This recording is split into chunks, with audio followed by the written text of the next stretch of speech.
Hello, Attactioneers. Welcome to the Attack Action Podcast. I'm your host, Taylor Morrow, MVP.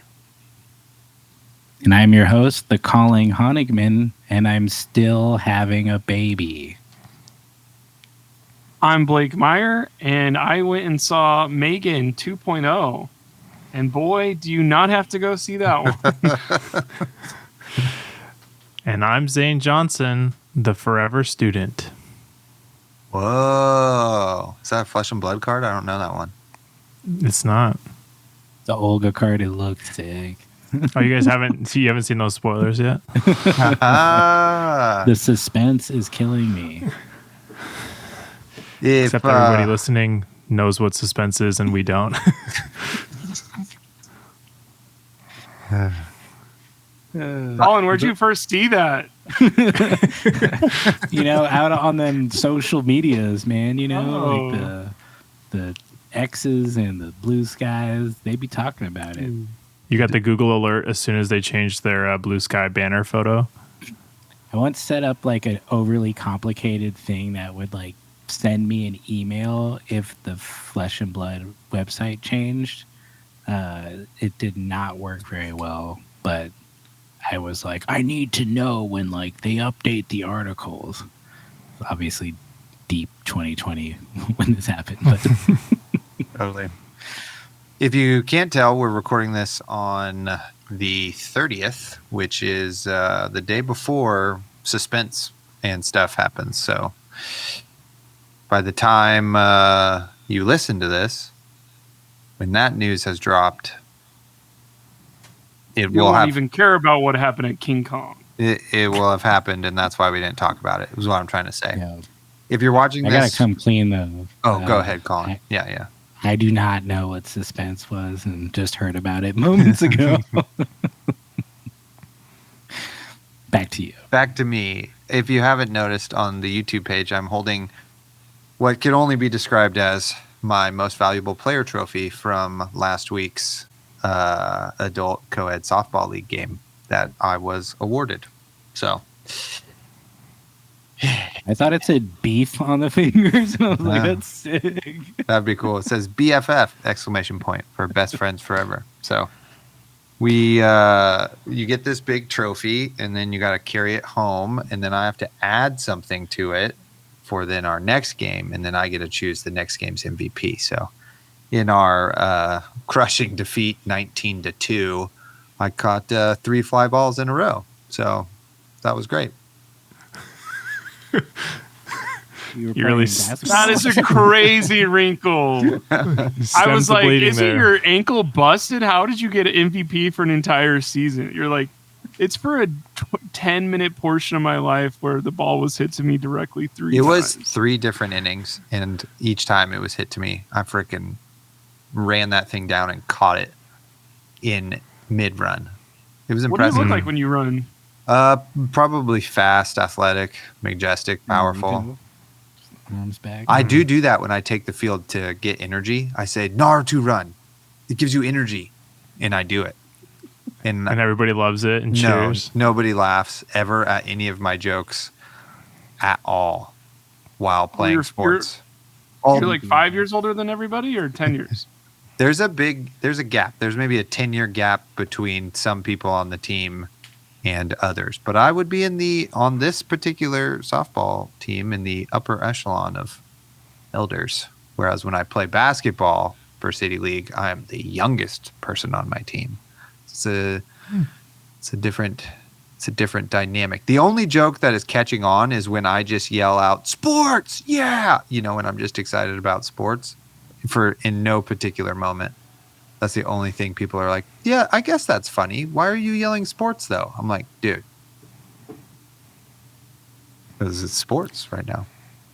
Good old Humboldt County, bro. You ever see that Kyle Mooney's thing Yeah. where he's got the varsity jacket and it Oh, just says dude, yeah. And he's just sports. He's like, come on, man, what are you doing? I'm going to put this thing down now. Anyway. Great job. I just want you to know that I wrote down the upper echelons of elders as a new way to say I'm old as fuck.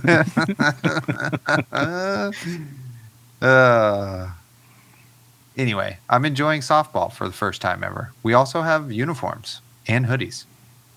It's pretty fun.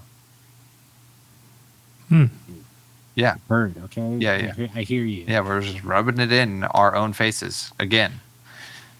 Blake, you guys have hoodies. everybody knew that Megan 2 was going to be bad when we saw the preview, but yet you said, I'll pay you $15 to spend 3 hours. I think I spent a total of like $40 total. Well, I just meant for admission, not for parking. Yeah. We got some snacks. Jesus. What theater did you go to? I went to the City Walk at Universal Studios. That's where you paid for that parking. There was a full-on dinosaur there that was guarding eggs, though, so that was worth it. It was cool. No, the first half of Megan 2.0 is really good, and then the second half is so bad that you're just like, are you kidding me? And there's a everybody knows the show don't tell is like the dumbest thing you can say about films of like, do they know? Are they a film knower? Of like, you're supposed to show don't tell. And I think there's 5 different times there's a plan explained in the second half, and it's like, we can't do this as a voiceover. We can't, like, everybody comes back from the first one too. All your beloved characters, like the little girl. How many times do you see Megan 1.0? I saw it like as soon as it came out, like the Thursday night. I guess I saw this opening night too. I'm a huge Megan fan. Like the Megan, when she was doing the body roll and like that catching on was so fun. She doesn't dance at all in this one, and you're like, well, that's the whole fucking point. Well, she's 2.0. She doesn't need to dance. She just murders, apparently. Some would say she should dance even more. Yeah, like, it's a creative choice. If there was a Wedding Crasher sequel and they never went to a wedding, you'd be like, well, what are we doing here? The movie's not called Megan Dance Please. It's just called Megan. She can do whatever she wants. I didn't know you were such a big Megan fan. Sorry, I'm cutting you down during your time. Maybe this to bring this up in front of, but it was very funny. Another plan, and you're just like, is this movie over yet? That's like a new thing they do in film and TV that's meant more for streaming, because people aren't paying attention, so they have to say out loud what they're doing so that people understand what's going on in the plot. It's like a big Netflix trend. If you watch a lot of their content, they tend to do the same thing where they're like, we're going to do this, right? Yeah, we're doing this. And it's kind of like when something goes bad, it's like, well, that's the conflict. But it's like, then our people are just dumb because the plans go wrong all the time. And you're like, we didn't expect this. And it's like, can it just happen and the people don't go, what? But it was good. I recommend everybody go see it. Zane, what's going on with you? Thanks, Blake. Blake, I wrote down film knower from that one. That was good. Thank you. For people who are film knowers. Don't forget to write down show don't tell. Yeah. It's a tongue twister. You'll forget. I may be a student again. Who knows? I took the practice LSAT just to see. For funsies. Which is I do that sometimes too. Yeah, I mean, they're free to take. You can take a diagnostic, see how you do. And that's the test for getting into law school, which is something I've been interested in and considered in the past. I'm sorry, you tested positive for lawyer. That's right. Well, growing up, I was told I'd be a good lawyer, which I was always like, I was not stupid enough to think that was a compliment. Like, I knew how to translate that even from very young. That was not meant to be nice. But also in the back of my head, I was like, yeah, I kind of would like to be a lawyer. So we'll see. I don't know. I might study some in the evening. I'm not going to take that as a compliment, but boy, does that feel good. I mean, they weren't wrong. They were. I'm going to prove you wrong in court. I mean, they had a point, but doesn't mean it was a compliment, but they weren't wrong. What kind of law do you want to be? Public defender? I actually don't know. I think I'm just going to consider studying in the evening, seeing if I could raise my score, see if I can get some, environmental law. I mean, policy What's going to happen writing- to your AGE standings, though? Bro, I've been to 1 this season. 1. Just be a good guy lawyer. Okay, that's all I ask. That's all I ask. No, I want to be a bad one. Yeah. No, there's This a is lot of what good you things you do. can do with law. You tell Policy him writing. you're going to be a good lawyer. And he's like, I'll show you. And then you'll be like, be a good lawyer. And you'll be like, no, I'm going to be bad. So we got to tell Zane the opposite of everything. Don't be my best friend. Got you. Try getting rid of me. But yeah, who No, knows? Zane, I'm proud of you no matter what. Oh, yeah? Even if I'm a bad lawyer. I don't see how you could be a bad at anything. You put Oh. so much of yourself into everything. I think I would be very bad on reality TV. Oh, I knew that, but stuff that you care about that you want to do, you'd be good at. I meant bad guy lawyer, not bad at lawyering. You know? I'm tracking. I'm also making jokes at that. But Yeah. Okay, cool. Like the Lincoln lawyer, you could be that guy. yeah, He's maybe. handsome and works out of his car. Like, Yeah. pretty cool. Blake Blake made disconnected his headphones. He was laughing so hard. Yeah, he made such an elaborate goof where Zane shot me and I got murdered and splattered against the wall that he unplugged his headphones. Incredible.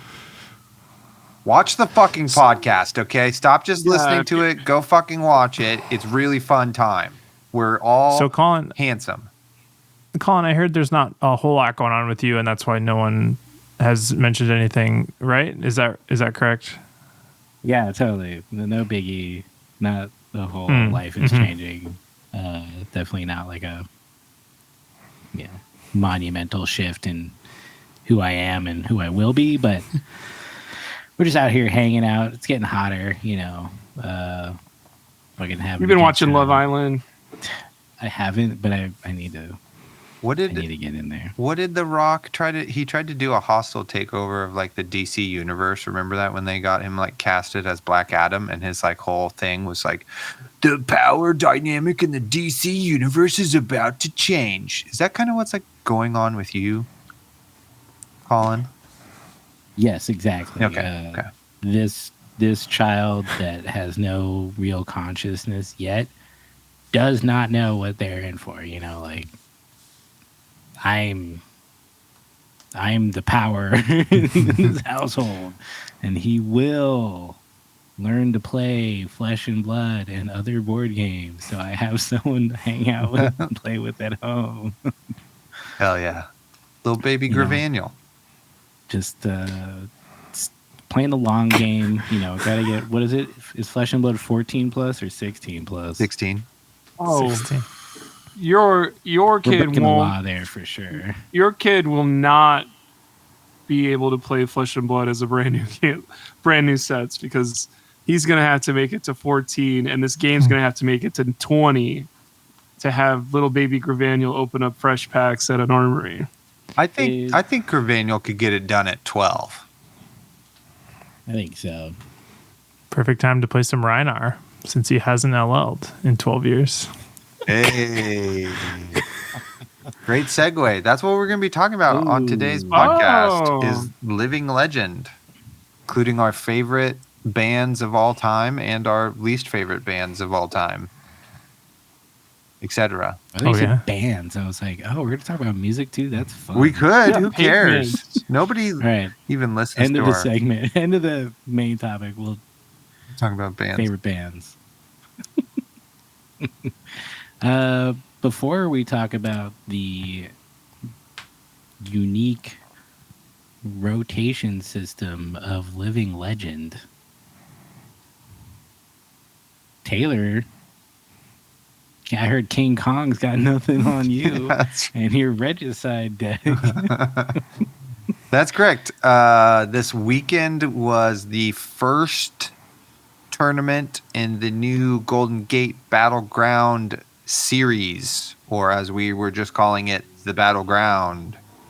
So, friend of the pod, Yichin, and another local Tommy have put together a local kind of circuit for NorCal that stores can opt into, and basically you get points for going to your locals, and then you get points for when you go to a battleground, which is the bigger tournament, and then there's like a leaderboard over the season, and then there's prizes basically at the end of the season and stuff. And if you top 8 at one of the battlegrounds or win it, you get buys at the next one. So spoiler, Ooh. friend of the pod, Levi, top 8'd on Slippy. And so now in September at the next battleground in Vacaville, he will get a first round bye. And the winner, so he's a gatekeeper, and then the winner's a golden gatekeeper, and then they get 2 buys. Rounds 1 and 2. That's kind of cool. Pretty sick. Golden Gatekeeper is great. Yeah, it's pretty good. And there was a special promo gold token that was really beautiful that they got commissioned for it. It's golden poppies, basically. And how did you get one of those? How? By being best friends with Yichin. No, is it like participation? You get one. Yeah, Win, you get one. It's participation. I think the winners got one, and then at your local store you'll get one for participating as well. So I heard a rumor about a Gold Kiss rum as well. Was there a Gold Kiss rum token? That's insider information that I do know about. I do know also that a certain someone that I know very personally just kind of spoiled the gold token elsewhere in the world. But anyway, there maybe is one, and I may or may not have seen the art. That's really cool. Yeah. Was it Zane just now or somebody else?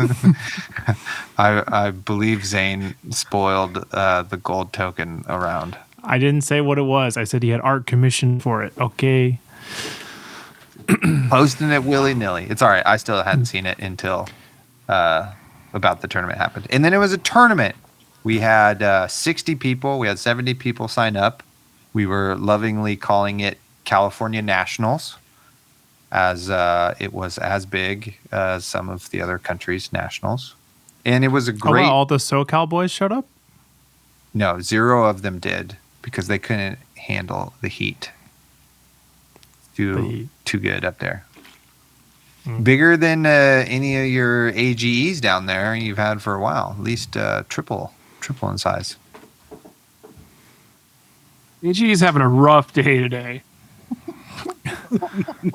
I don't know what they're if they looked at the news, but they're having a rough day. Just bleep all this. Anyway, Savage Feats partners with Living Legend Studios for 100 years. It was a great tournament. It was really fun to play in something that literally nothing was on the line except for having a good time with your buddies. And you could feel that in the room, you know, like nobody was really talking about like prize splitting or their ELO or are you going to Singapore or whatever, you know, like it was, the games were very good, but it was not like everybody was fucking sweating and getting pissed off and stuff. Or, you know, there wasn't that extra layer of like pressure. So it was, I don't know. I guess it was casual, but it kind of wasn't casual. It was like perfect. It was like, I'm going to sit down and play a good game, but we're homies. So we're going to just like have a really good time.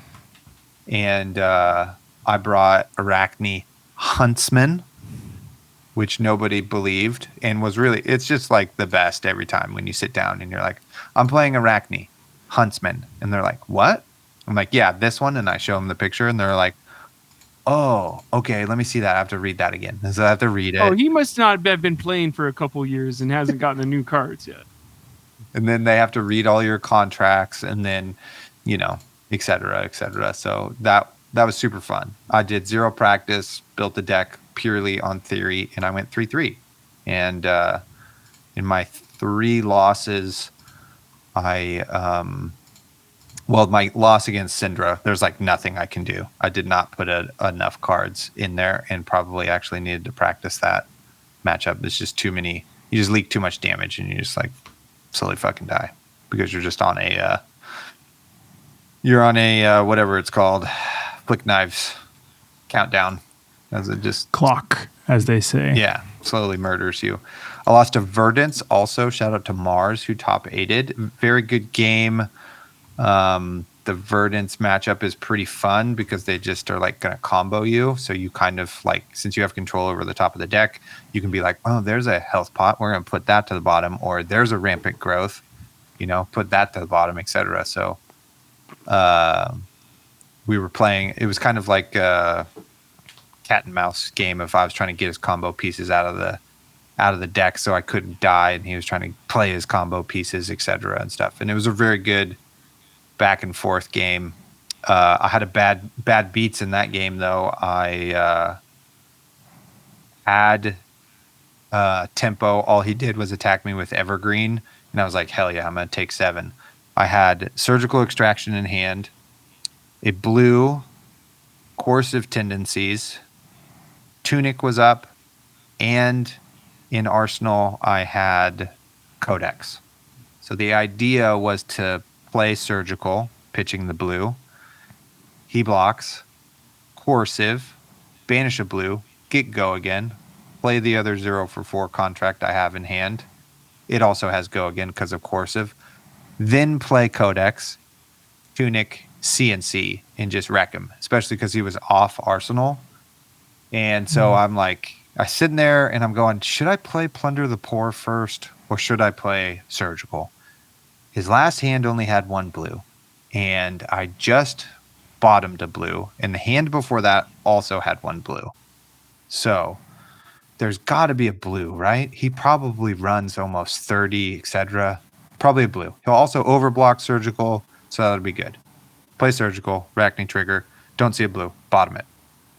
He blocks for 10 because he has to block because he has a health pot in hand. And so he has to give me armor, 2 non-attacks. He overblocks. I'm like, oh my God. Please hit a blue off the top. Play Coercive.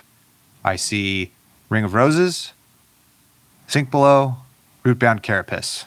I banish Sink Below or Ring of Roses and hold 2 cards in hand and say pass. Or hold 1 card in hand and say pass. And then he goes, okay. And then like attacks me, I block, and then I play 3 CNCs back to back, but it's like not enough. And it was like I just had a 14 damage turn just like evaporate in front of my eyes. And I was like, how many blues do you run? He's like, oh yeah, 25. And I was like, oh Lord, like math was in my favor. But that's just card games for you. So that was pretty tough. And then the positives were I fatigued the Gravy Bones, which was great. Got there, didn't regicide him, but fatigued him, which was great. And I also got to get an Azalea, hopefully for the last time also. And it was just great, just them not knowing what was going on. And I'm just like, awesome. I'm going to bottom every arrow I see as you play all of these arrows for like 12, no dominate with all of these pumps. And I'm just going to block 12. And at the end of the game, as I predicted, you only have arrows. And so arrows are now coming in for 5 dominate.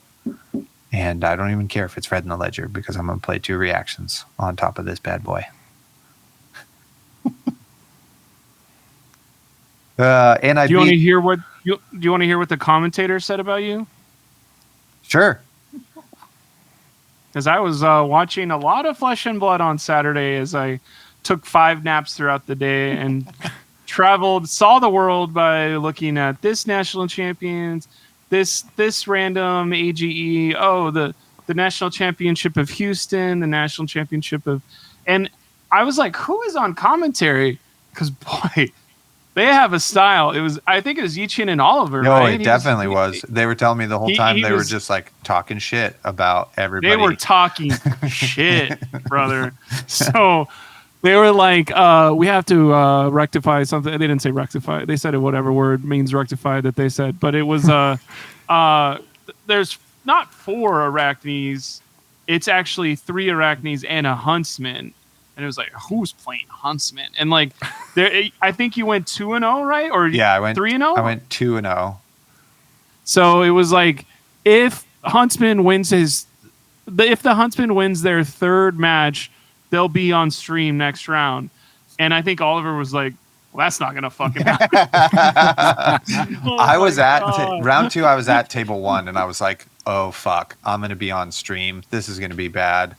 And then during round 3, they figured it out, and that was when I lost to that Verdant. So that would have been tragic to have seen that. But maybe the stream gods would have made it so I hit, and everybody would have seen the absolute power of Huntsman. All the stream comments would have been like, he should have played to plunder the poor. The percentages were higher. Totally. It's probably it's pretty tough, actually. I'm not really sure if it was like. I mean, it doesn't have to be true. They would say it because of the outcome. You're right. Anyway, Huntsman was great. I was like really hoping to fucking regicide somebody, and it didn't happen. And then Zane texted and it's like, did you hear Tao like regicided somebody? And I was just like, fucking A, dude. There's like a world where my brain and Tao's brain are like close enough, and I'm like, I have this idea, but Tao has already been doing it for like maybe 2 weeks, and I'm just like, fuck. I'm behind, and so I'm like, oh, I'm gonna regicide somebody this weekend. But Tao did it first, so now he's the genius. And I'm just at least Tao doesn't have a podcast that could take all our viewers. It was just a boring one. It was just like Bond's snaps codex regicide. Nothing too flashy. Dude, that's how you got to do it though, because then you take all their cards. Yeah, well, I'm just saying. Sorry. Anyway, no nimblism, swift strike bracers involved, unfortunately. Yeah, nobody's doing that. Zane, you're testing that, and then you're gonna let us know next episode how that goes. You were losing to Syndra, you say? Yeah. If only there was something that could help you. Damn. Like a 2-card sideboard, maybe? I don't know.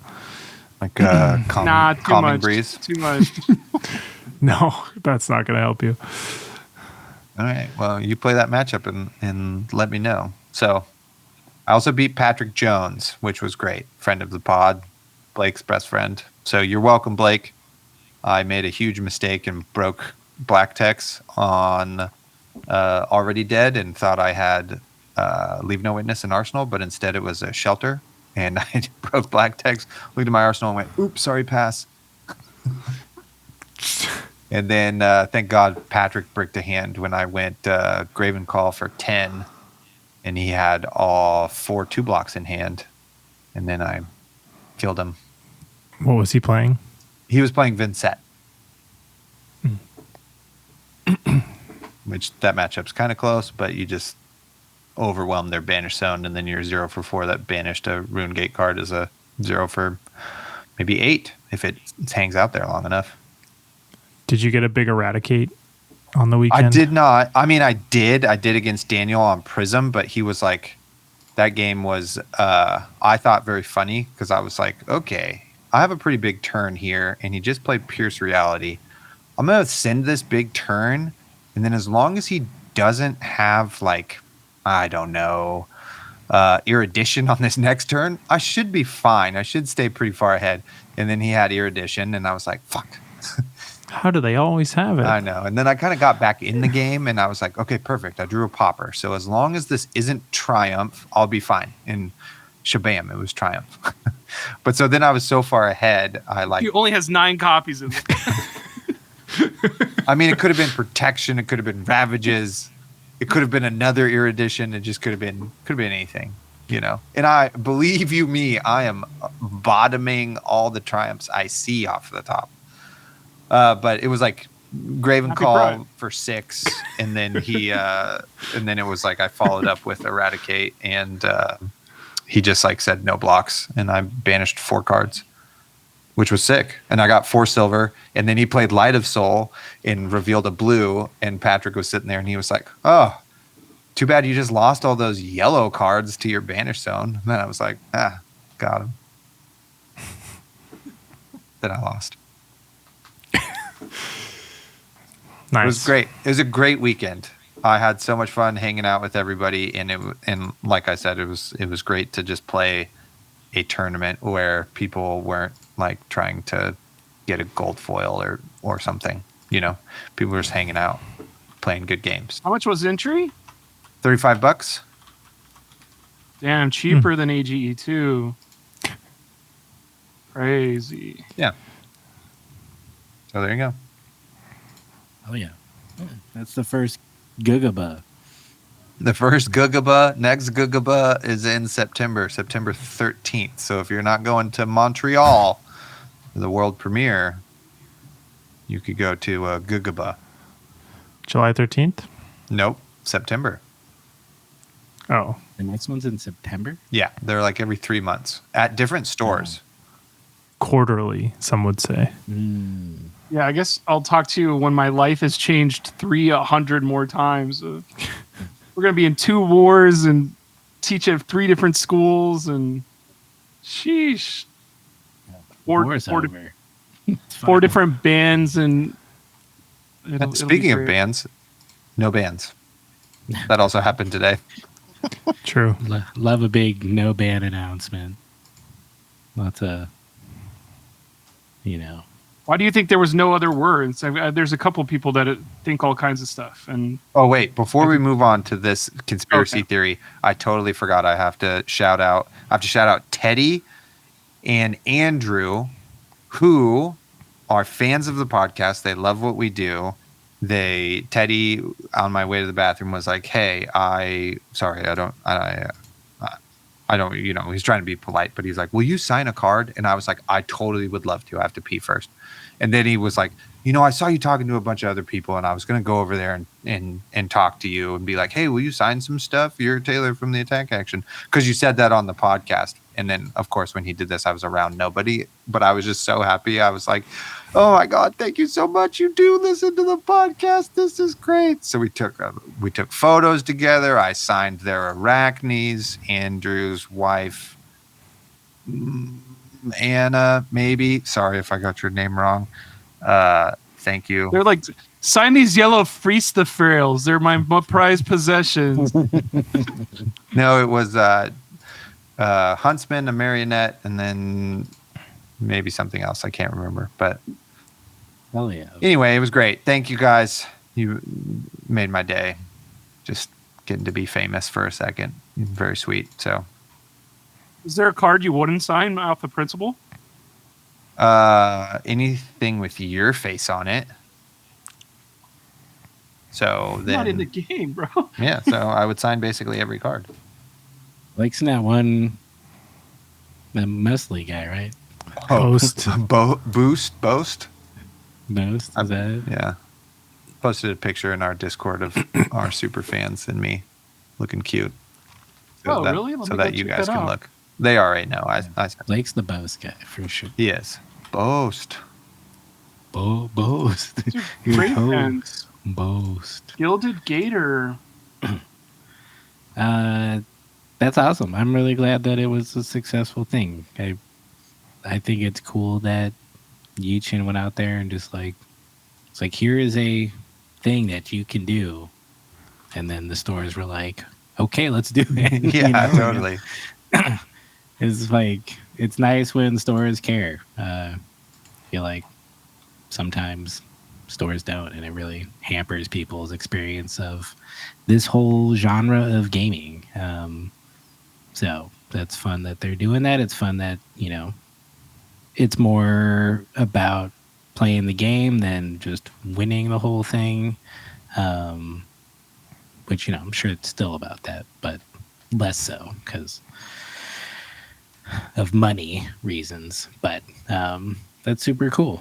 We should, I don't know, we kind of talked about maybe having Yichin on to talk about it, maybe like, sharing the good news of how someone else could implement a similar thing in their region. Totally. He was into it. I talked to him. Hey, We stayed with him. Lovely. great guy. Well, never mind. I won't throw Patrick under the bus too much. That Levi seems like a weekend warrior. Of like when he does travel, he always tops 8 and loses in the semifinals. Because he did it whenever he came to LA to go to Anaheim for that one too.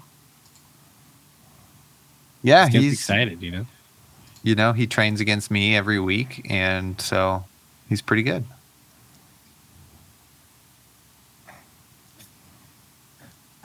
Zane, how come you didn't go to the case tourney at Kingslayer when you were in town? How did you know I was in town? You said, I'm in Pasadena this weekend at my cousin's nephew's thing. There you go. There's your reason. Nephew's thing. You're just spoiling everything, Zane, that you're doing in your life. Not only secret artwork, but I your guess secret plans. Yeah, no, I was celebrating Pokemon and my nephew's 6th birthday, who wanted everything Pokemon related on Amazon or otherwise. And it was a great time. Did he specify must be from Amazon? No, but we got the Amazon wish list, which was very clearly just the word Pokemon searched and like every single item. Nice. Respect. Yeah. One of my very good friend's sons likes Pokemon, but he's like 5 or 6, and so he just opens the cards and like throws them in like a loose bag. And I'm trying not to be appalled. I'm like, you could like put these like in a box and like it's a game too that you can play. He's like, this one's cool. I'm just like, oh my god, dude. But I told him, I was like, I collect cards too. I probably have more cards. Like if I stacked all my cards up in big boxes, they'd be taller than you. He was like, whoa. Hell yeah, dude. That's what being an adult is. Yeah. All right. Well, should we get on into it? Yeah, this beginning part of the podcast has Living Legend.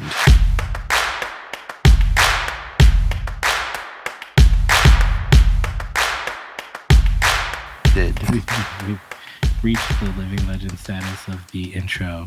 And it's It gone. felt like that one was going at half speed too. We'll never, yeah. Well, no, we're in our like 4th or 5th year now, so like it's getting like 10x points. Anyways, well, all right, here we are in the main topic. We are talking about the Living Legend system of Flesh and Blood. Some would say one of the most unique elements of the game, other than its patent pending pitch system. Which I wonder how that patent worked out. I mean, have you seen it anywhere else? No. Yeah. That's a good point. Multi-use cards, they're good.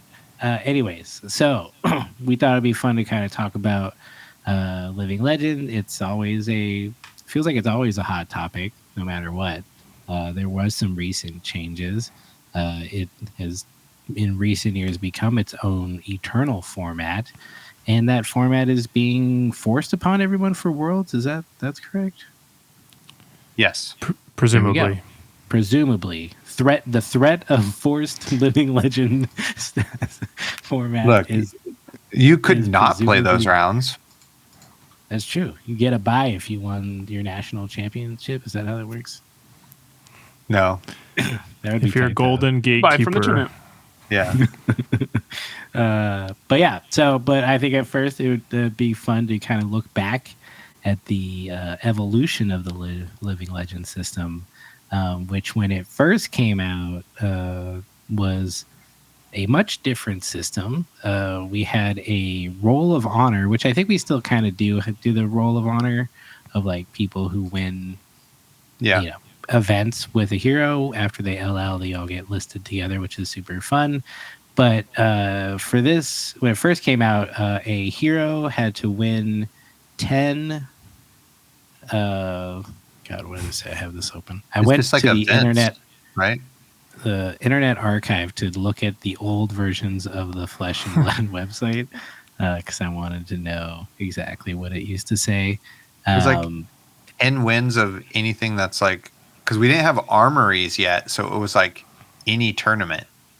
It was like callings and national championships, I believe. Which was basically comprehensive. Yeah. Yeah, which they counted limited. Like Bravo had 5 wins or something, like really fast, because they had won like a sealed event to cut to top 8 and draft in New Zealand with 70 people or whatever, kind of like California Nationals. Totally. I could talk about this stuff for like 2 or 3 hours. Like I truly feel like this is some of the most this is what makes Flesh and Blood tick. I think it's a great hook to get everyone involved. And even whenever I first showed up, that was the crazy story of, can you believe this? And now we're at 1,000 points. But everyone at that point was like, there's no way any of these heroes are ever going to get to 1,000. And then it was crazy. I'm jumping ahead, but I'm just saying this is Living Legend is Flesh and Blood to me. It really is. It's a huge part of it. It's the tension of the whole game itself and how the meta kind of self-corrects in some ways, but also just how the game changes over time so that it's still fresh and interesting, and there's new kind of areas to explore. But so the first ones were weird, but I think I found the first announcement of the Roll of Honor, which was on November 13th, written by James White, 2019. And excellence deserves to be recognized and remembered, so we created the Roll of Honor to immortalize champions of Flesh and Blood. When the hero pages unlock during Welcome to Wraith preview season, this is how old it is. It's you may have noticed a coming soon section at the bottom of each page. We're pleased to reveal the first champions of Flesh and Blood. Both humans of Earth and heroes of Wraith are now etched into the history of the game. Isaac Olsen at the Calling Auckland in October 2019 won on Bravo, and Hayden Dale won on Reinar at the Calling in Sydney in November of 2019. So shout out to them. We hope you're doing well.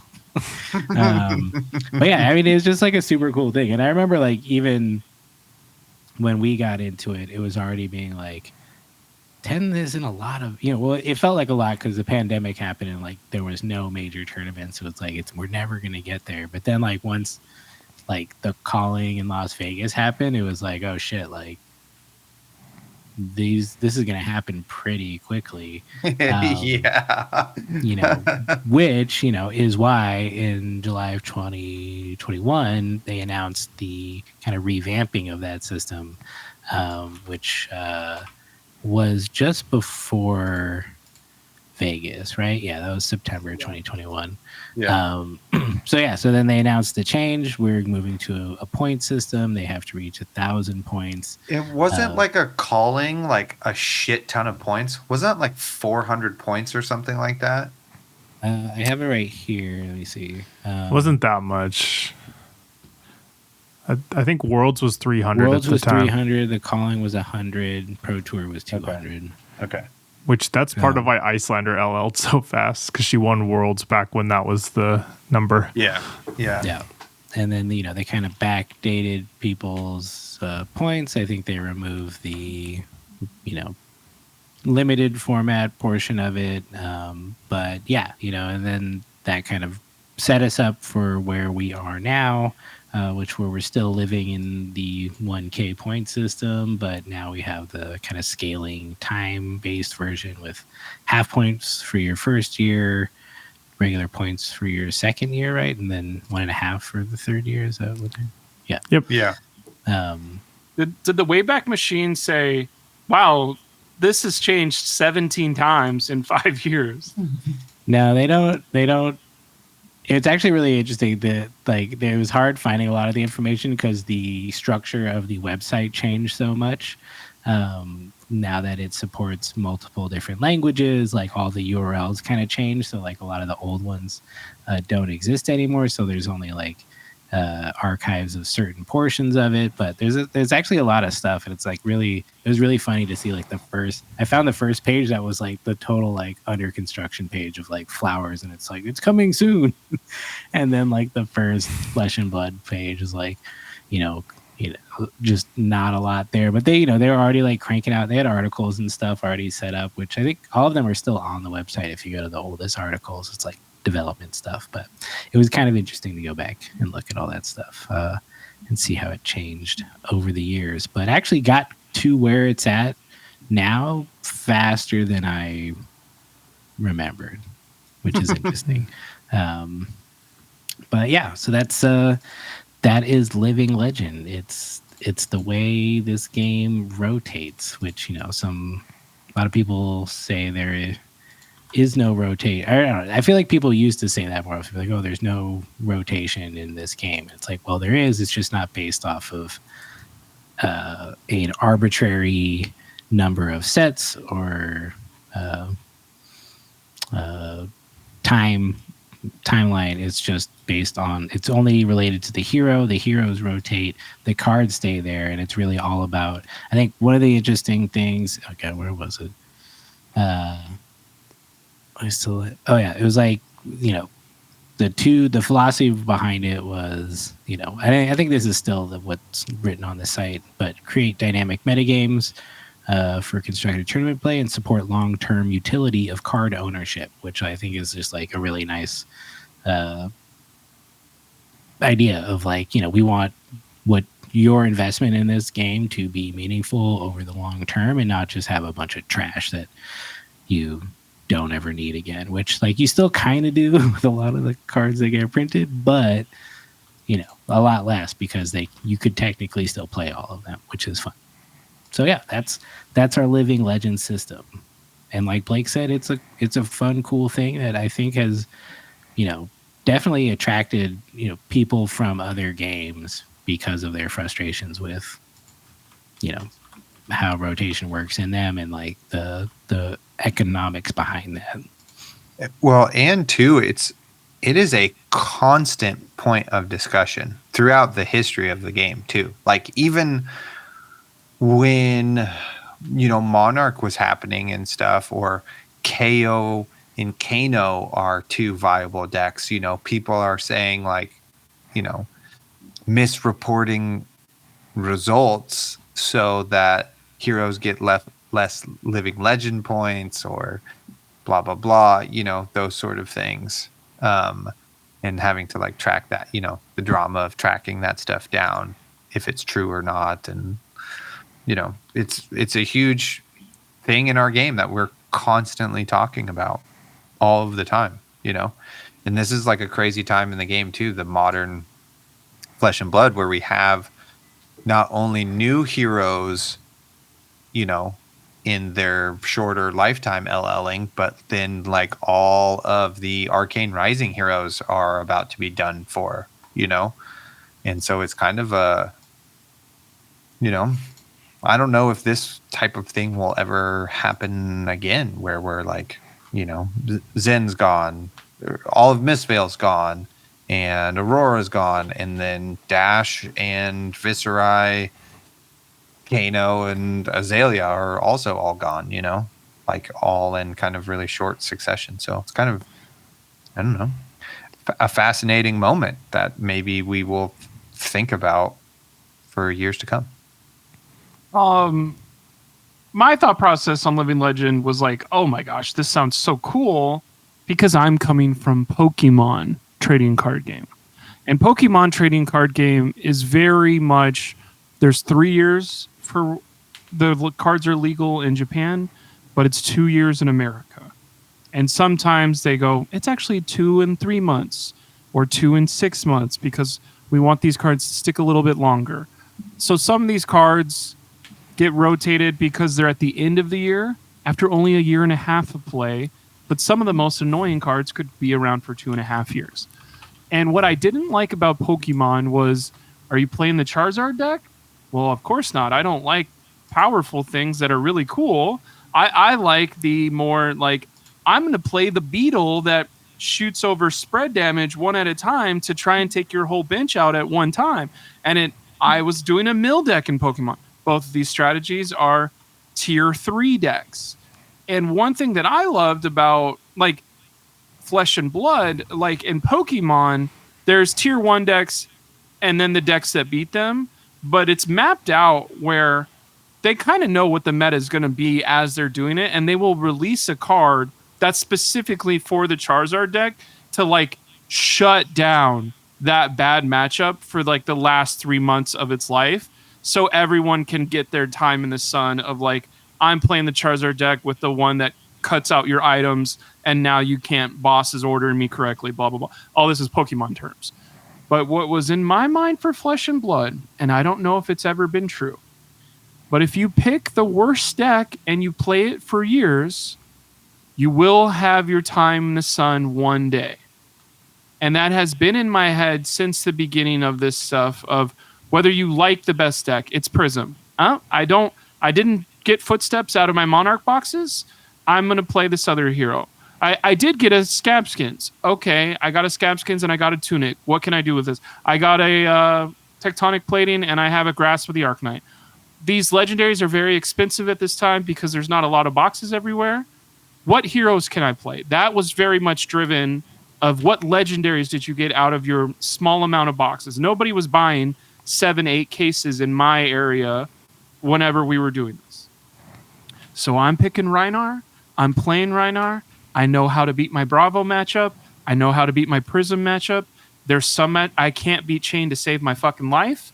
I'm going to hope there's less chains and more prisms. And this is my part of the meta game. But as I'm like, Chain is the first going to living legend. Like, he's so good, he's going to living legend. Maybe I'll have a shot after Chain is gone. And then they printed Briar. And then you're like, fuck. And then they printed Lexi. And you're like, okay, fuck. But like at one point in the next 5 years, I'll be in that Rhinar meta and I'll be super pumped and excited for it. But I'll never get that moment as the Orbeetle deck that sends over damage one at a time. Because there's the capitalism behind Pokemon. As soon as one Charizard deck leaves the meta, now here's the Charizard GX. Now here's the Charizard Tag Team. Now here's the Charizard, and there's always a Charizard deck because Charizards sell the most money. So I was super excited of, also it's an English-speaking game because Pokemon was kind of like, Japan has all these decks, and you're kind of like, what is Japan doing? And I had seen that for some other games as well. What is Japan doing for like? Nope, it's all not that I'm being like, oh, I like that it's all American. It's just more like we're all figuring this stuff out as it's happening. It's not boiled through, and like the cards in Japan come out 3 months earlier than they do in America, and the meta is already figured out. And those were the two things where I'm like, I love this. Plus the boxes were $80 instead of $130. And I was like, holy crap. Then you're getting cards that are more than $80 out of the box. And I was like, everything about Flesh and Blood is amazing. I also love the pitch system. This is why I fell in love with all this stuff. And some of this stuff is still true today. And some of this stuff is slowly fading of the boxes are not $80 anymore. They're not, you're not opening a box and deciding you're going to play a hero based on the legendary you got. You're not even opening a box and being like, I can play this hero, because I don't even know how new players do this of like, you need arc cards for some of these heroes. You need Welcome to Wraith cards for some of these heroes. And not some of those people that are playing these heroes have never seen those boxes be open live, where like, I can't imagine falling in love with this game as much as I did by pushing your TCG player cart one by one and grabbing all that stuff that way.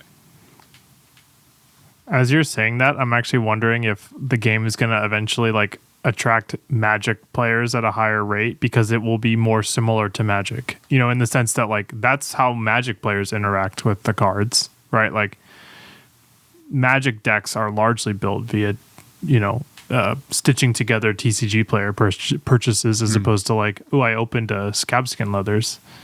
And maybe I'm being ignorant and maybe that's actually not true, but I'm pretty sure it is. I don't play Magic.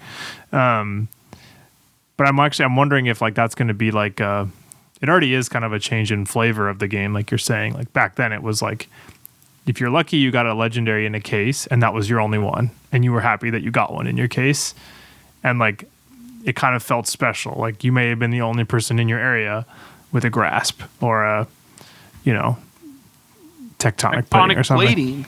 Was like, let's go. I got like 2 of them and could trade it away for something else I needed. Like I think I traded one for my second Command and Conquer. Like I know where my Command and Conquers come from. Yeah. And it was like a trade.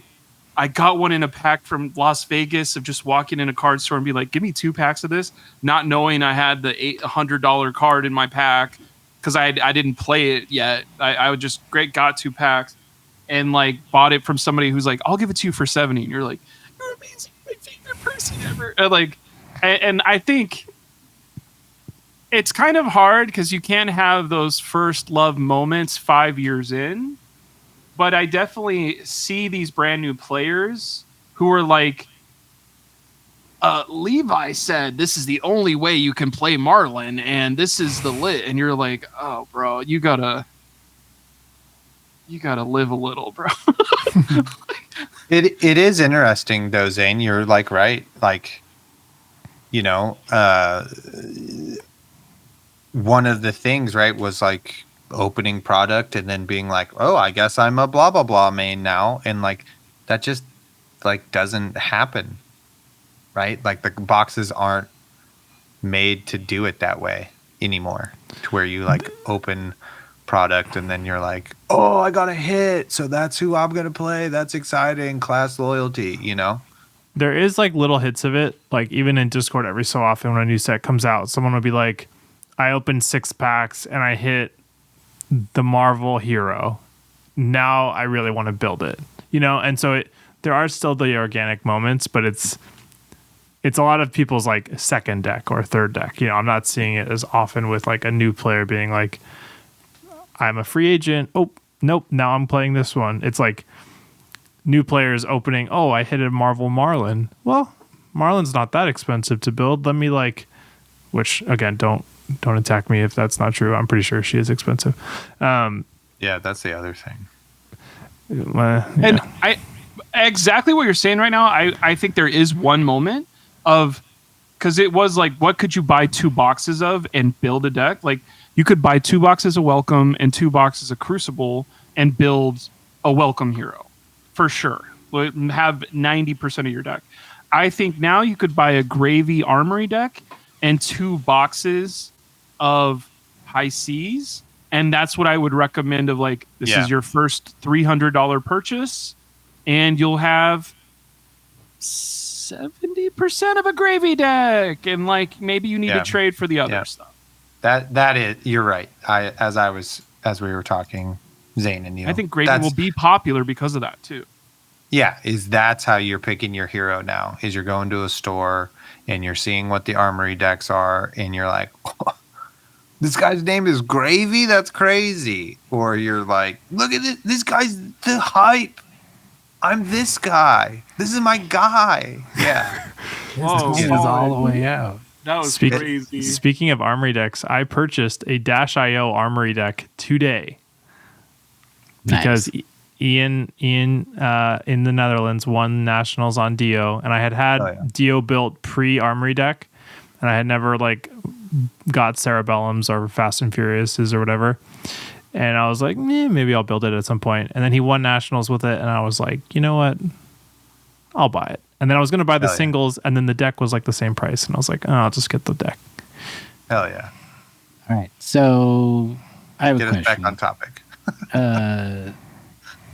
I mean, you know, thinking about how like Living Legend was this thing that kind of attracted some of us to the game, or it was just a cool thing that was a part of it. Looking at how it kind of works over time, you know, it's like I feel like a lot of the things you were talking about, of like, oh, you know, I bought a box and I'm going to play this hero. There's also at a time when there's like not that many heroes to choose from, so it's like there's no real, you know, there's not a lot of like agency behind that other than like, well, this is what I bought. There's not everything else is super available. This looks fun. And maybe just the original 8 heroes are all just super fun looking. So they're all kind of like, oh yeah, I'll get into this. But as we go, they release more heroes. There's so many at this point. How many playable heroes do we have currently? Like The next one that gets released 36. will be the 50th of all time with Living Legend allowed to. There's 36 legal. Yeah. So it's like I don't know that off the top. I just have the Living Legend page open and they're numbered. Nice.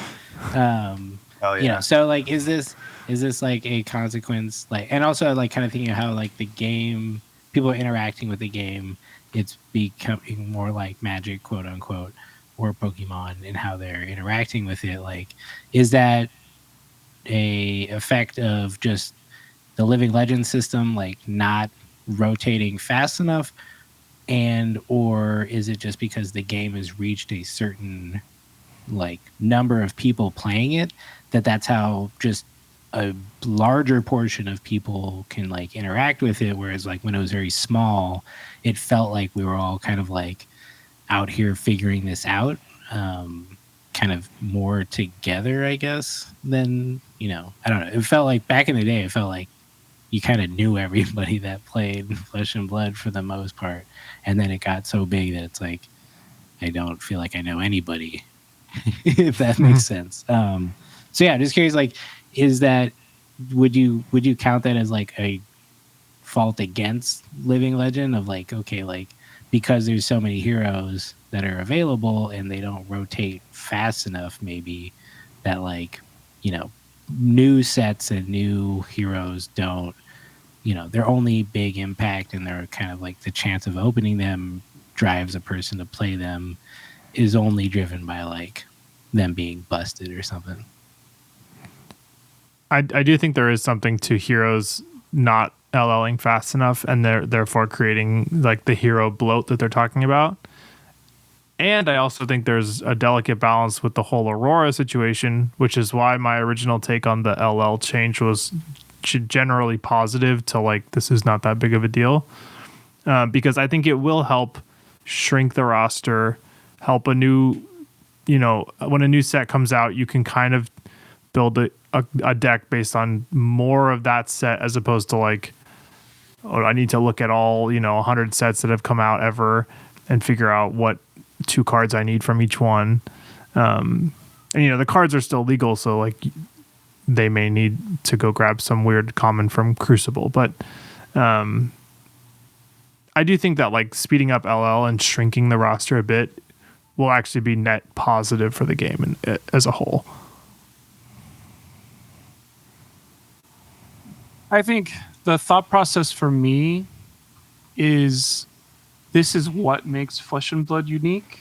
And I do hear some people that are new over the last 2 years, or maybe they were brand new last year, that are like, well, if I could vote, I'd probably get rid of the Living Legend system, or the Living Legend system is probably on its way out. It's so, whatchamacallit, and maybe there's the way that people phrase this stuff, not that it's a Trojan horse, but they go, aren't these generic blocks, defense reactions, some of the best ever of Sink Below and Fate for Seeing? And well, we needed those in the first 2 sets because they were like, if we're going to have 2 sets, we need to have all the strong cards in these 2 sets.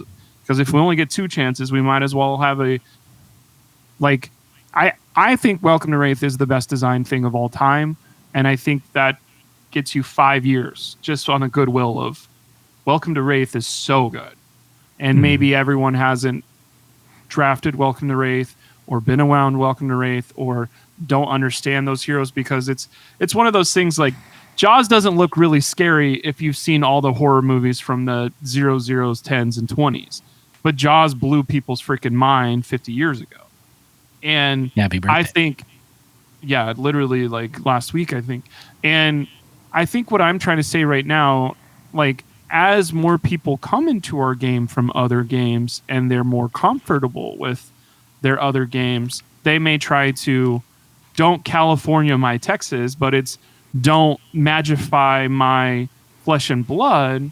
But I think there is some like, oh, wouldn't it be cooler if there was like, and if the Living Legend doesn't happen, they automatically rotate after 3 years, so I don't randomly get owned by a Rhinar whenever I travel. I think there's a competitive player standpoint on this. I think there's a kitchen table standpoint on this. And I think there's a I don't really give a shit about 20 of the heroes because the people at my armories play these 7 heroes. And I need to build my deck around my 7 people from my armory. The bigger armory I go to is 23. They are kind of meta. Like, some of you guys may not care about Fang at all. Fang has been eating my freaking lunch for like 6 months now. I hate that guy, but I don't want to learn how to beat him. I'm hoping more people switch off of Fang, and everyone's like, oh, Fang's super good against Gravy. And it's like, Gravy's taking the world by storm right now, and everyone's like, how is Gravy not get cards banned today? And it's like, just play Fang into it because I can't beat these guys.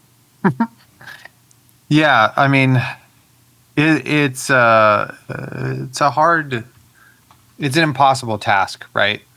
And it's a thing that they've created that they have to like live with on how to deal with it, right? Is that you've made it a hero centric game so that you get really attached to heroes. I mean, some people might even like get tattoos of their favorite characters or something like that, you know, on their body. And then what are they going to do when that hero reaches living legend status? Amputate. You know what I mean? Yeah, amputate their limbs. Hopefully it's on a limb. Like, you know, poor Patrick Jones, you know, he loves Briar, you know, and has been spending what feels like years now kind of trying to figure out, you know, what his identity is, you know, as a player, kind of, you know, not to like a sad degree, but to some degree, you know. And I had to like get over like, well, Chain is done for, you know what I mean? And then like, what do I do now? And, you know, so it's like a journey you have to go on as a player. And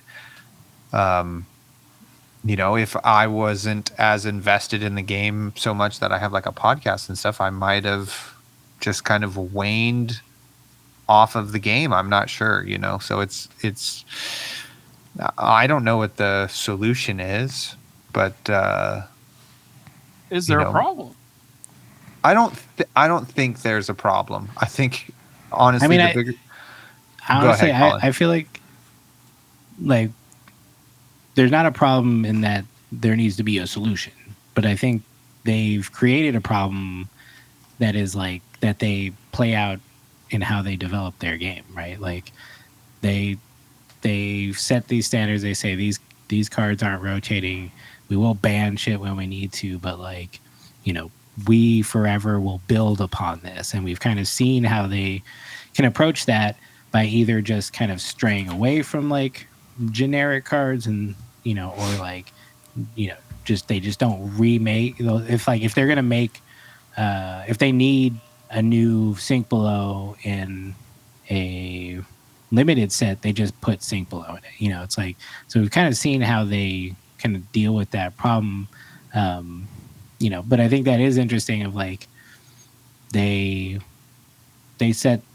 decided that this is how they were going to approach the game, and therefore like everything they do just kind of built on that. It becomes even more of a complex system with every set, and that's why every little thing they do can have like these big, you know, kind of unforeseen impacts because there's so many variations of how card combinations can work. And, you know, again, I think they've kind of tried to address that by using keywords and kind of creating like kind of smaller synergized card pools that aren't totally buffed by like everything else that came before it.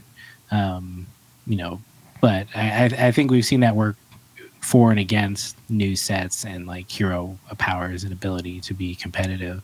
But I also think, you know, you're kind of talking about like the emotional attachment to heroes. And I honestly, I think that's kind of more what has people when they're like new players come in and like, oh, like they're going to get rid of it, you know, like, you know, they should get rid of Living Legend. It's like they've already accumulated a fear of like losing a thing that they kind of brought them into it. Whereas like, I think a lot of us, when we started, you're just like, oh shit, like this is not permanent. Yeah. These heroes are going to be around for some amount of time, and then they'll be done. And I think that's a really cool thing. And for whether or not you like it or not, I think the Living Legend format is like a great way to kind of just like turn all that on its head and be like, fuck it, we ball. Like everybody's in here, and we'll ban other cards in this set to make sure it's not too degenerate. But like, it's kind of, that's your play zone if you want to just, or your playground if you want to just go in and like do weird, crazy stuff with every card and every hero. But yeah, I mean, I think it is a thing where people get really attached, and it's easy to. And it's like, the longer these heroes are around, because like, most of the original heroes are still here, the more that kind of builds up. Like, I think for sure, like when Kano LLs, I'm going to be sad and wish I had played more Kano, like that one's gonna hit hard. I think Viserai was like a big one. Like, he's fucking a cool ass deck. Like, we also Kano's been around for 4.5 years, where it's like, I didn't play enough Kano. Bro, I'm ready for that guy to get. I'm ready for him to. I don't have to put AB3 and that's Shelter. I think right there is like, that's it. Go on, get. That is why Living Legend, I think, is like a wonderful system. Is that like, I have this like sadness that I'm like, in nostalgia that I'm looking at, and Blake is so excited to see it go. And I think everybody's got that on both sides of like, oh fuck this hero, like I can't wait for them to be gone. And then they do or they don't, but like I think it's very interesting. And I think that no, I don't know what else I got, but that there's a lot in that I think is a huge part of why this game and the community and like how we talk about it and the feelings you have toward it are all kind of mixed up in this system, which is like, it's pretty cool that it's like a meta system of like the competitive scene that has such an impact on its culture and development and our experiences with it. Yeah, I mean, yeah, like I said, we talk about it all the time. You talk about it, it was like on the idea of everybody at London, it's like, well, if Enigma, she'll LL if she wins, basically it's like super guaranteed, blah, blah, blah, so. I have a dumb thought for you guys of like, if we round table, like we're around the horn. I know Taylor was like, I don't have cable. I don't know what that is. What's one time that LL you were like, this works? And one time you were like, this doesn't work, of a quick thing. I don't know who wants to go first. I have one if you guys want to think about it or not. But I'm ready. Okay. All right. Taylor, Zane's you go. Zane, go first. Zane. Zen, it works. This hero's broken. He's too good. No matter what they take from him, he will win because his deck can be built 40 different ways. And they take 7 cards from his kit. It doesn't matter. He LLs at a relatively fast pace. People get to enjoy him, different iterations, and then he goes. That's great. It doesn't work with Aurora, right? Aurora, I think, is going to be the classic example. Starvo maybe as well, but Aurora is like, she LL'd purely off of, well, not purely because her power level was high, but she LL'd largely due to popularity, which was a weird unintended consequence of creating an onboarding pipeline. So I'll say like those are the two in my mind that like, those are similar heroes in the sense that they were powerful on release. A lot of people played them, but like how it played out was very different. Yeah, I would say I would agree. And, like it has worked every time the most powerful hero gets out of here. You know what I mean? Like when Briar LL'd, when Chain LL'd, when Starvo LL'd, all of Mistvale, like we know that whole set was hella juiced and now they're all gone, which is perfect. That's how it should work.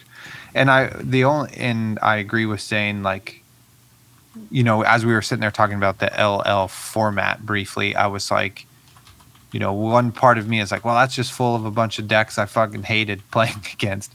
But then there's also some in there that I was just like, yeah, I guess it was fine. They like weren't around like too long. You know what I mean? And Aurora is one of those who's like, yeah, that's not that bad. You know, I could hang out with Aurora or Viscerai. Like, that's not that oppressive. But then, like, I would say the big mess up, and this isn't so much in the system. Well, it is. It's like a minutia of the system. But the Lexi meta, I still will, like, not forgive or forget that she, like, LL'd, hung around, and we just, like, didn't do anything about it. You know what I mean? And just didn't be like, okay, it's actually gone. Everybody, it's just gone. It'll be happier. Like, I am happy that is a change now, that like stuff will LL, and then it's like you don't have to wait around another 3 months and play in like this weird false meta that people are still like, well, it's my favorite deck and it's broken and it wins games, so I'm just going to keep playing it. Like that goes. That's how I would answer that question there. Blake Boastmeyer. What about you, It Colin? feels like Starvo worked and didn't work somehow. And it might be just because he was so busted, but like the fact that like he hit Living Legends so fast. Let's see, Everfest came out. When did Everfest come out? February of 2022, around then. Yes. And then he gets gone by 1,500 points by May. Yeah. Is like it's probably more of like highlighting their lack of doing anything about him. I think they banned some cards, but it was also the fact that he was just printed busted. But yeah, it's like everyone was happy when it happened, but the fact that like it happened so fast, I don't know, it felt wrong. And I feel like, you know, kind of Aurora was in a similar position where like they failed to, you know, correct what they had done, and then she just like skyrocketed out of there like without being a part of the meta too long. So it's probably, you know, not the best answer, but you know, it's interesting because like he was the first one to go, and at that time he was the newest hero. Chain technically LL'd first. Chain did? Yeah. Chain was printed much before Starvo, you know, or not much before, but Chain LL'd by winning the first Pro Tour when Starvo was still legal. Yeah, because Pablo's the guy who sends everybody back in. But I hear what you're saying. The chart on February is incorrect. Then I'm gonna have to re-record this whole episode. I'd start over. Welcome to the Attack Action. Hello, Attack Action. I'm MVP. MVP. I think I'm not breaking what I'm saying, but I think there's a nuance layer of this that I've been wanting to talk about. Dash doesn't feel like it's as intended. I feel like Dash should have gone by now. I don't think banning High Octane. I think you need to give heroes new tools and new shiny things, and when they go, they go. I think Dash not going. I think what's the other person? Briar was around for a while. Fi is the big one. Of like, Fi got his knees cut off of him after the World Championship. Of you're not going to have Belittle anymore. That was even before that, I think. And it was like Fi has been chilling around. Viscerai has been chilling around.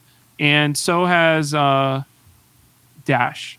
Those are the heroes where I'm like, I feel like, okay, do you want these heroes to be around forever? Or when's the last time you played a Dash Inventor Extraordinaire?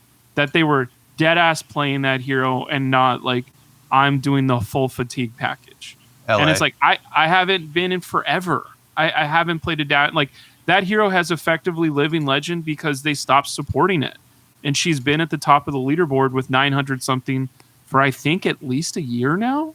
If I'm not talking completely out of my ass, I don't think I am. And then somebody that has done what I would want for every hero is kind of Azalea. Azalea was a laughing stock completely. Like if you play her, you are a dedicated Azalea. There was a national watch. Who is going to be the first global watch? Who's going to be the first person to get living legend points for Azalea? It mattered. They had their own Discord. Same type of stuff for Levia. It was worse than Levia somehow. And Outsiders comes out, and now there's kind of like, here's an archetype where she is a strong deck. You can play Azalea for a solid year, almost 2 years now, of she's a strong pick for all your metas. Here's the people that played her in Asia that won national champions with her and put her on the map. Justin Koo, I think, comes to mind. I know these people's heroes because they were so good with them when people weren't. Levi, I know I've mentioned Levi. I don't even know. Roush, I think is his last name. Like that was somebody who like, oh, he out of my craving for like, I want the Reinar version of that. I want the Olympia version of that.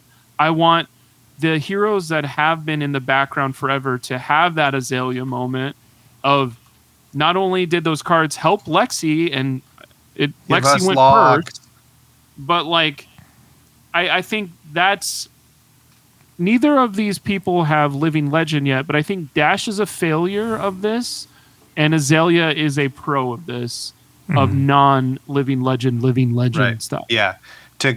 Because maybe it's because we're American and we love an underdog, grab yourself by the bootstraps and rise up situation, you know, where you're like, we want to go from zero to hero, not hero to zero, you know. But either way, it feels like they're punishing Dash, and then there's no punishment to it. It was like, you're like a bird, you're gonna fly away. Like, great job. Yeah. They printed warmongers. I'm just kidding. I agree. Oh, sweet. Okay, which LL were you guys saddest about? Icelander. Easily. I mean, I guess first Prism, but I don't know. By that point, she was kind of weird to play. I think Viserai just because like he was a fucking G, you know. Yeah, like makes us old. That was like original Attack Action podcast episodes. Taylor's trying to figure out how to slogism Arcanine Ascendancy and pummel it to be a badass, and you're like, this is crazy.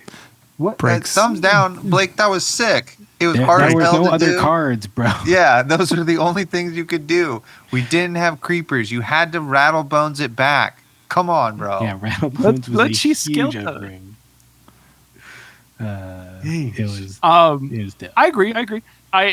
The worst living legend for me, I think of like there's somewhere it's like get the hell out of here. But I think the one I felt the saddest about was Oldham because he fell like ass backward into his thing of like he didn't have any of his powerful cards. He's just literally so much stronger than all the other heroes in the format. We banned his hammer. We banned his extra stuff. We banned another I think it was like 3 or 4 things.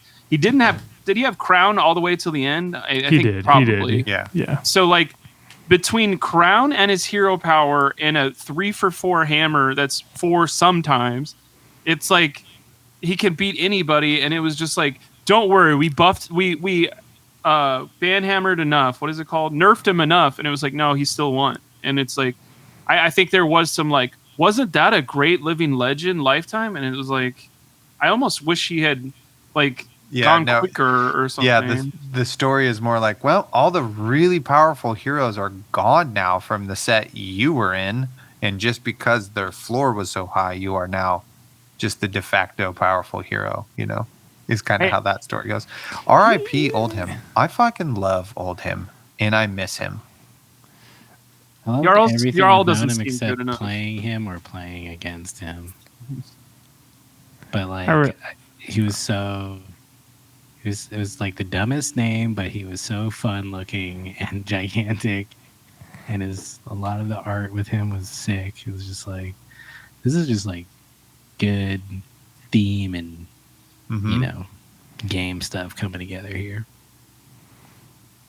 Also, watching Prism get a second hero to the 9th place on the leaderboard, and she has now lapped your hero, is crazy to me. Of like, get ready for a third, bro. I don't like that. I legitimately like, oh well, she wasn't strong when she came out. It's like, but they're making sure Prism gets fed because it's an archetype we like having in our game. Like, I think that's why I get such a bug up my ass about some of these things where it's like, why are some heroes allowed to have a second hero that's made almost 800 living legend points? Maybe she's at like 600 or 700, but like, she's winning national championships and there's entire classes that aren't, and Prism has already made her name and living legend already once a whole cycle. It's like, why is it happening again? I mean, I guess I'll ask, is Prism the most iconic hero this game has put out? Like from a marketing perspective and like popularity perspective? At one point, probably. I think I'm too far into it. Before we get there, Zane, what was yours? It's too painful. Shit. It's too painful to talk about. Well, you mentioned Patrick. You mentioned Patrick like not really finding a home since Briar left. I honestly feel similarly about Lexi. Like, I've played a lot of Azalea. I've played a lot of New. Played a lot of other stuff, but like, Lexi just like made sense in my head, and more specifically like the ice Lexi. Like, I liked the aggro fuse Lexi for a time, but the like ice Lexi deck was like exactly what I want to be doing. Like, I want to be hiding or like sequencing disruption. I want to be hiding information. I want to be playing the endless arrow mini game. Like, there's no hero that's like done that in the same way since Lexi's gone. That, I do miss when that was, the deck I got to play. And now they've taken all of our ice Lexi decks won the away. Project Blue tournament. Oh, really? That's sick. I mean, all her good arrows are commons anyway. So, yeah, it's definitely Lexi for me. Although it was kind of like a bittersweet thing because the end of her life, like even me, I was like over it. Like, I was playing Bravo and stuff like for the like last months of her life because I was just like, Aggro Bravo. This is just not an interesting deck anymore. We've seen this deck for months do the same thing. So neither here nor there. We all kind of know that was fumbled. But she was the saddest I've been to have a hero go, I would say. Yeah, that's how I felt about Chain, is like once he went, it's like I did it. I lived the dream. I played it unshackled and knew it needed to get a hit, and and then it turned into something, I played it long enough to where it turned into like something I did not recognize anymore. And so then when it was gone, it was like, that was time. But yeah, Icelander, I feel like I did not have enough time with that hero. And especially because I had a lot of time in the lab where I was like, oh, I'm working on this on my own. This is just so fun trying to figure this out, before Bullander came out. Even Bullander was fun, though. Yeah, Bullander is hella fun. That's why Verdance is hella fun. Can you Icelander with Burn Bear? Ooh. Jesus. Yikes. Wait, did you guys... Okay, I have to bring this up because it was too funny. I saw it, I think it was on BlueSky. The Verdance who drew a hand that couldn't do anything against a Prism. Did you guys see this? How did it work? It's 3 Burn Bears and a red or something? Okay, so the Verdance had a Cadaverous Tilling in Arsenal, which is a 3-cost attack. Correct. then the 2 cards in hand, 2 burn bears in hand, which do not pitch, and then 2 3-cost attacks in hand. I think it was like felling and a whatever Autumn's Touch or whatever red. Not even. So 2 reds, 2 burn bears, and then a 3-cost in Arsenal. Evergreen. And the deck doesn't play Tunic. So you just can't do anything. Like, you can pitch to Stormstriders and pass, I guess, technically. I don't know if that what exactly happened, but basically the Prisms board was just like all the Genesises, all the ALSs, all because like the Prism somehow identified it, or the Verdance passed with 5 cards or something, and the Prism just developed their entire board. And I'm sure they were just like memeing at that point, but it was very funny to think that can happen. Like, that is one of the downsides of the no pitch cards, but hell yeah, it's pretty funny. Why is Burn Bear no pitch? It would be too good at red. It would be too good at red, like definitively. Too good. Why? Because we don't want Wizards to LL, like based on our game stuff. So or if you could reliably get it to the bottom of your deck, like pitch it, it would be so busted. Oh, so it's more of you have to sink below this to get it to the bottom, or Crown of Providence this to see it late game. That's fair. Okay. That's fair. That's an indirect way, I think, of most brand new Flesh and Blood players wouldn't understand that line of thinking. As you play it, I identified it as I was playing it. I was like, oh, they don't want me to put this on the bottom for second cycle. I'm going to look for opportunities to sink it, but like that's intentional. I'm going to felling my own card. It's synergy with felling. I plowed it. I plowed my own away for late game. Yeah. So it's a better wizard card in Verdance than other wizards. That's great. Inevitably, that is more fun than just getting to pitch it. Totally. Yeah. That's why it's pitchless. Yeah. Okay. And when Verdance goes, I will be sad as well because that deck is also fun. Really? Verdance is your new love, you've just said here on the podcast. Yeah. No. But he's a Reinhardt main. Give him some space. I played Kasai at Armory this last week. Kasai. Fatigue the Gravy. Nice. Cool. Yeah. I guess that's cool. Taylor's not a Gravy fan. He doesn't even want to hear Gravy stories. Okay, Taylor, here, this is a good one. So I needed to draw a card that dealt 2 damage. Okay? I needed any card in the deck that dealt 2 damage on the second swing, which is a lot of them, right? Blade Flurry, Unsheath, Slice and Dice. Blade Runner, yellows, like a lot of cards. Yeah. And it could cost 1. So I pitch a blue to my gold. I draw a blue that doesn't do damage. It's like hit and run or something. I have 1 copper because I chose to break 5 copper instead of 6 earlier. I'm like, I have 1 floating and a blue. I can now draw a bunch of cards. Now it has to be a 0 cost. I need to draw 2 damage to kill this stupid whaler. Pitch the blue to break copper, which is maybe the first time I've ever done this. Draw yellow, Slice and Dice. Glorious off the top. +2, bang, kill the whaler. Get out of here. Hell yeah. Love that. I do love that. Can I tell you my whaler story? We're out of time, actually. Yeah. You took 11 3 times and died? Okay. No.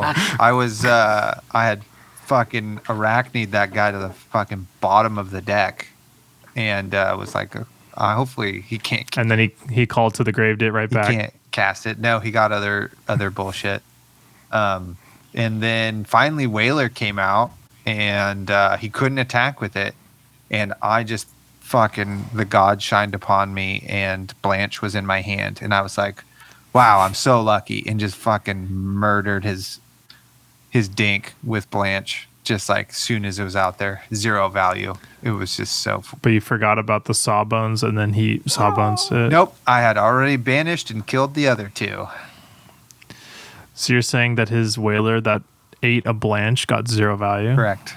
Yeah. He didn't block 7? Well, I mean, he did, and then he lost that game also.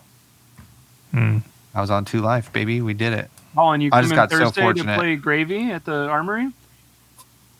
Play as Gravy? Yeah, you can borrow my deck, bro. Okay. Oh, also, I want to throw this out there to the Assassineers out there. Okay, you should be playing Wage Gold in your Marionette deck, red. I thought of this on the Oh. drive because it's universal, so it is assassin card. So not only does it kill the Humperdinck, since it's an assassin card, you can also react to get it to 10 just for damage, and you can discard it to any other react that you need to. Boom. You can shred it. You can You shred could get a gold it, bro. token too if you wager. Yeah, that would be stupid. But yeah, it is a thing you could do. You can also block 2 with it. My Kasai is in Spanish. Wait, get it closer. We can't see. Olay. He's Arenas Doradas. This is maybe my favorite moment of the podcast in the last 3 weeks. It's just non sequitur. My Kasai's in Spanish. And Colin goes, ole. Which is also great because she has that red cape. That's true. Oh my God. I love doing this with you guys. It's so funny. This was Blake. a fun episode. Oh, it's over? Can we keep going? I mean, You gotta I think talk we're about done with our Singapore. main What you got? topic, but we can move on to a What next you got, thing. Taylor? Do we have anything else to say about Living Legend? It's good. We decided. Yeah, keep it around. Good. Keep it, protect it, Yeah. change it, tweak it as needed, but it's such a fun system that it should retain. It should be retained and kept around for as long It as we just can. makes us think. I feel like our thesis is how we want support for some of these great heroes that we're so attached to. Like, you know, I want Betsy to have her time in the sun. I want Olympia to viably be able to bring a sideboard of just equipment and weapons and break all of them and re-equip bunches of new ones, you know?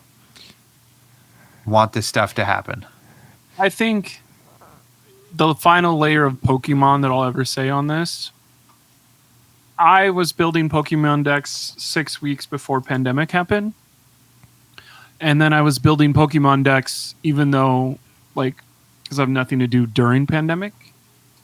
And I really thought that people were going to, like, oh, remember 2020 format and keep those decks around to play forever. That's not kind of how it works at all. So to be able to have a Rhinar deck that I bought all the Blood Rushes for, the Alpha Rampages for, the Reckless Swings, the Swing Big was added to that deck. Like, the fact that I bought that in 2021 and I can have it and use it and every year is very nice and very cool. Because if I want to go back to 2021 when Rhinar was the coolest thing ever, I can. Yeah. Even if he's awful against every Draconic Ninja and every Rune Blade that's aggro, well, maybe I can do this. I think it is frustrating of, like, there's some archetypes like Bolton. Combo Bolton I played for like 3 months. It was some of my favorite shit. You cannot do that in modern Flesh and Blood because every single class has disruption instead of just the disruption classes. And I know that's probably just how design works of, like, there's only 100 ways to count up to 6 on these card numbers. So now we have to add text on everything. And on hits doing disruption is now no longer just on this stuff. Yeah, fuck that card. Nice combo Bolton deck, bro. He's just got all the show and tell stuff. What did you just show the camera right there, Zane? It's the card that, like, officially ended mono combo Bolton. That is a Kabuto of Imperial Authority. There you go. Spanish? No, it's in English. Olay. Oh. I know. Kabuto, though, the Pokemon. It's Mobuto. full circle. Whoa. There you go. All right, now- Happy Pride? Hey.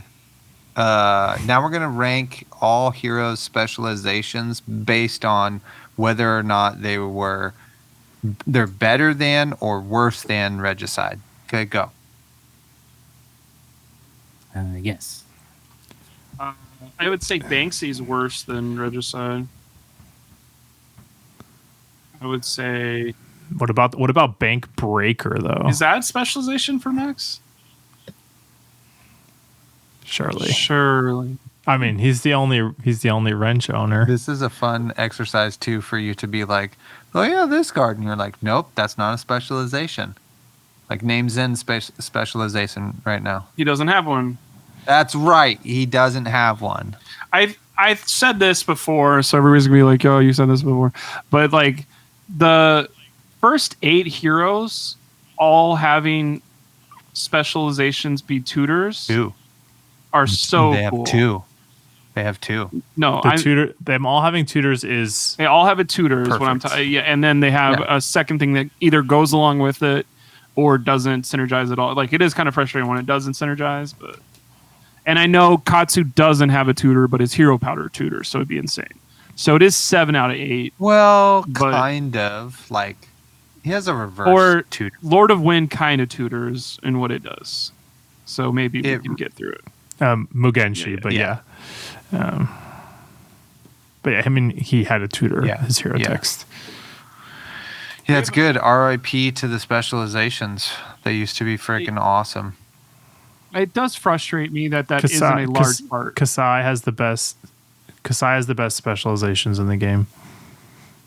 Yes. Like coolest, most interesting, on flavor, like unusual, specific. I think they're my favorite. It's hard because Blood on Her Hands is copper, Raisin Army is gold. I mean, I get it. It just. I used to not like that. I actually think it's like inspired. Well, I think it's like very cool. Off of copper. Now you're a copper guy.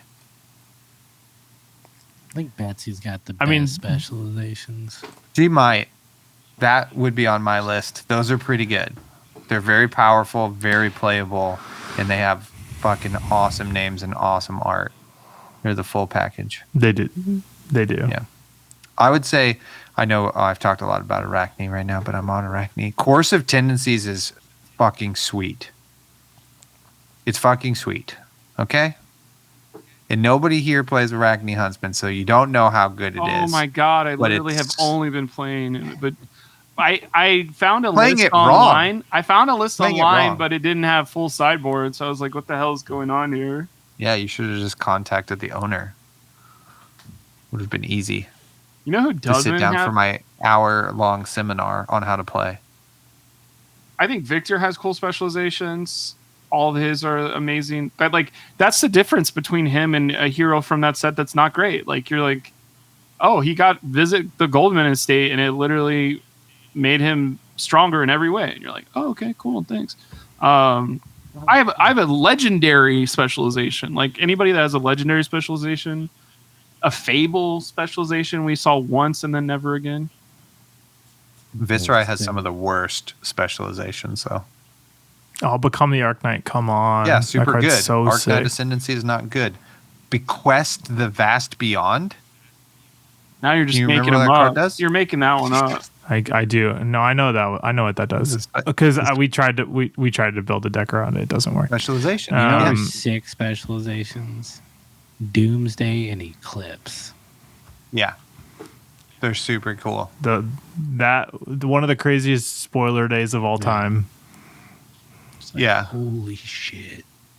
Didn't they reveal Doomsday before the hero? Yes. Yeah. And Eclipse, I think. Yeah. What's a plasma fet? They were like, what's a chain?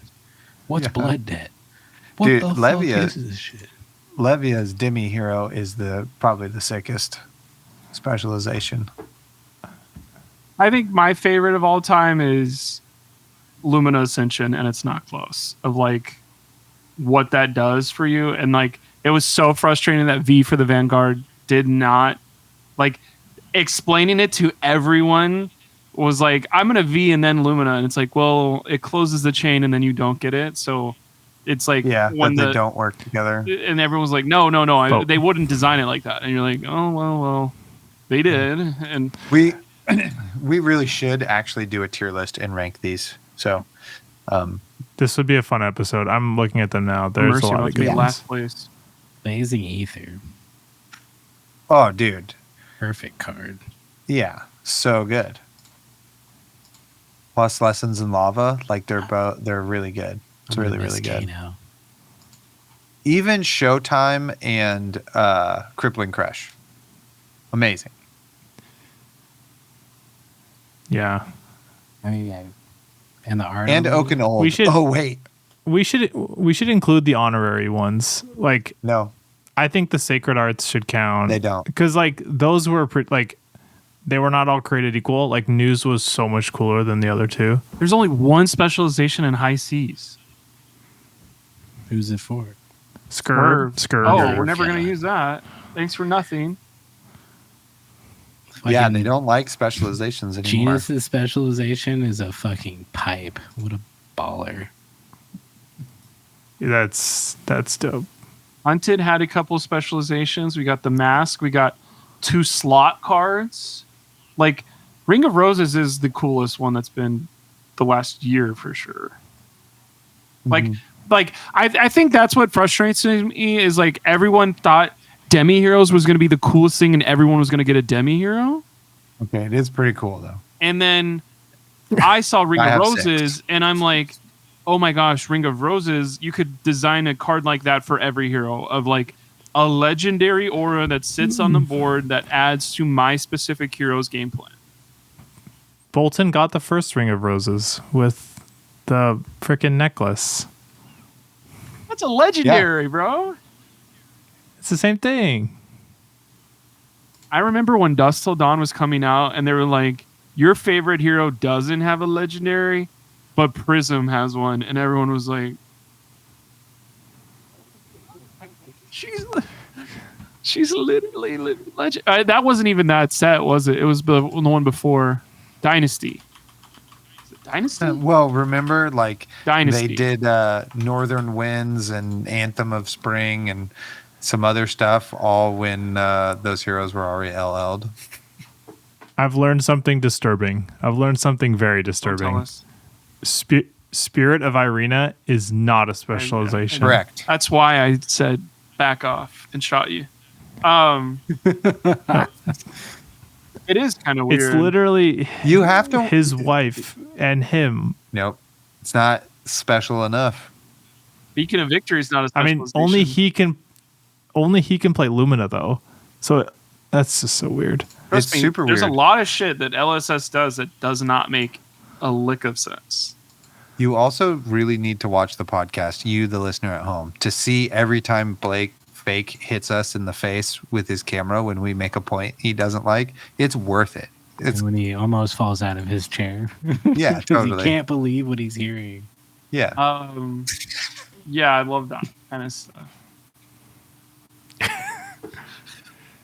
All right. Well, join us next time when we rank all the specializations Let's go. We're gonna do it. in relation to Regicide. Better or worse? Spoiler, there are some that are worse. I feel like there was something I was gonna say, but we can just So just sit here in silence so you remember. Say it, Blake. You won't. It was something to do with like Prisms getting another thing before, but that was Dynasty. It is. Oh, is it going to be? I think I know what you're going to say. Well, Go for it. You spoiled the answer. What was the first card? What was the first specialization to not have the hero on the card? That's that angel for her, or no? Yeah, it's Answer the question. The Herald doesn't. It's have Eclipse for sure. Yeah, Eclipse and all that kind of stuff. Herald of Judgment. Herald of Judgment before Doomsday and Eclipse. Those are all in the same set. That's true. But you could say that Chain is on that planet somewhere. You just can't see him. That Planet of Bones. Bones? That's right. Boast. Boast. Good Your toast. boast. Here's one thing that I can end on that isn't this, but I want to say the art in this game, once again, anytime you get done playing a Talishar game and you go look at your opponent's graveyard at the end of the game, and you see all the art side by side. It is so cohesive. The art design of like the different classes are different colors. Like I played a Puffin that was all pirate and all skyships, and looking at their graveyard, I was like, this is some of the most beautiful shit I've ever seen.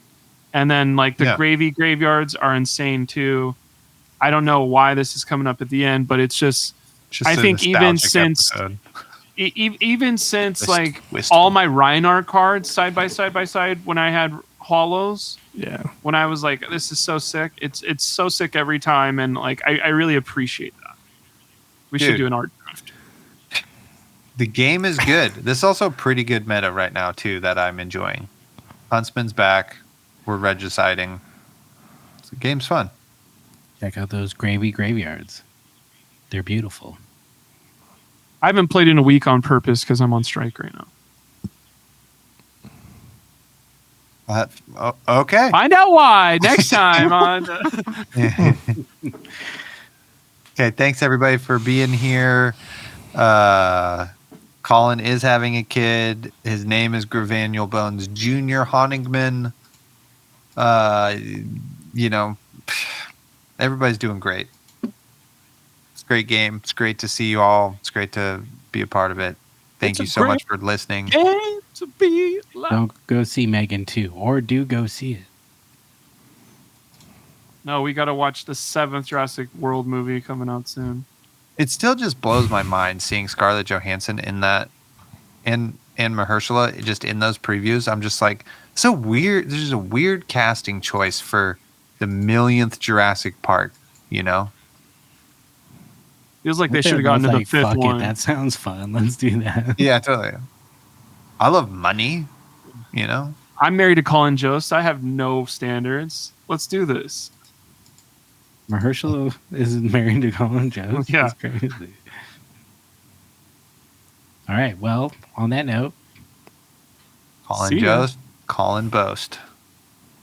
Good night and good luck. Blake, are you frozen? Why aren't you doing it? Okay.